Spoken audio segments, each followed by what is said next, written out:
નમસ્કાર બાળ મિત્રો, બાલસભાના નવા એપિસોડ માટે રેડી? તો ચાલો આજની નવી વાર્તા આપણે સાંભળશું મેધાની સાથે. એક નાનકડું ગામ અને ગામમાં 3 ભાઈઓ રહેતા હતા, પણ બિચારા ખૂબ ગરીબ. 3 ટાઈમ સરખું જમવાનુંય ન મળે.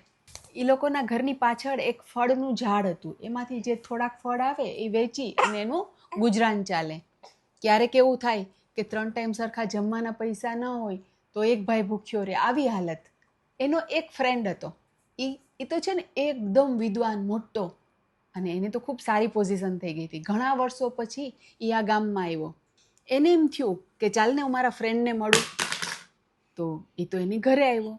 ઘરે આવીને એની હાલત જોવે ને તો એને એટલું દુઃખ થયું. ઓલા બધા ફ્રેન્ડે એને શું કર્યું, 2 ભાઈ એમ કહી દીધું કે મારે આજે ઉપવાસ છે, આજે મારું પેટ બરાબર નથી. અને જે એનો ફ્રેન્ડ હતો ને વિદ્વાનનો, એ જ એની સાથે જમવા બેઠો. પેલો બધું સમજી ગયો કે આની પાસે બરાબર જમવાનું નથી, એટલે આ તકલીફ છે. આખી રાત એને સરખી ઊંઘઈ નહોતી આવતી. એના ફ્રેન્ડનો જ વિચાર આવે કે આ લોકોને હું શું કરું. અને અડધી રાતે શું કર્યું, અચાનક ઉઠ્યો. એને શું કર્યું, પાછળ જે ફળનું ઝાડ હતું ને એ ઝાડ કાપી અને નીકળી જ ગયો કોઈને મળ્યા વિનાનો.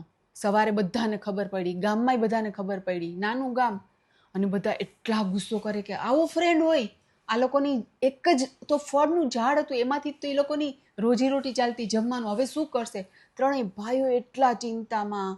અરે રે, આવો કોઈ ફ્રેન્ડ હોય, જમાડ્યો ને આટલો ખરાબ, આપણું જે મેઇન સાધન હતું એ જ તોડીને જતો રહ્યો. પણ ક્યાં સુધી એમને બેસી રહીએ?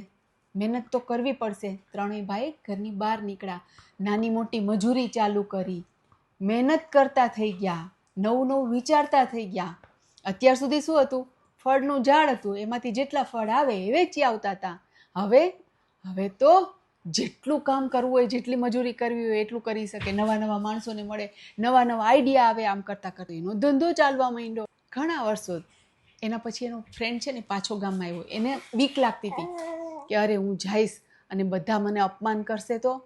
પણ એને એમ થયું કે ના, જાવું તો જોઈએ, આવ્યો છું તો મળીને જાઉં. જોવે તો જે જગ્યાએ ઝૂંપડી હતી ત્યાં શું હતું, હવે તો મોટું સરસ ઘર હતું. 3 ભાઈઓ એને જોયો, પ્રેમથી અંદર લઈ ગયા અને આવીને કહે, ફ્રેન્ડ, તારે જરાય શરમાવાની જરૂર નથી. તે અમારા ફળનું ઝાડ નહોતું કાપ્યું, પણ અમને આત્મનિર્ભર બનાવ્યા હતા. જો તે ન કર્યું હોત તો અમે ક્યારેય ઘરની બહાર ન ગયા હોત, મહેનત ન કરી હોત, અને આજે અમે જ્યાં છીએ ત્યાં હોત જ નહીં.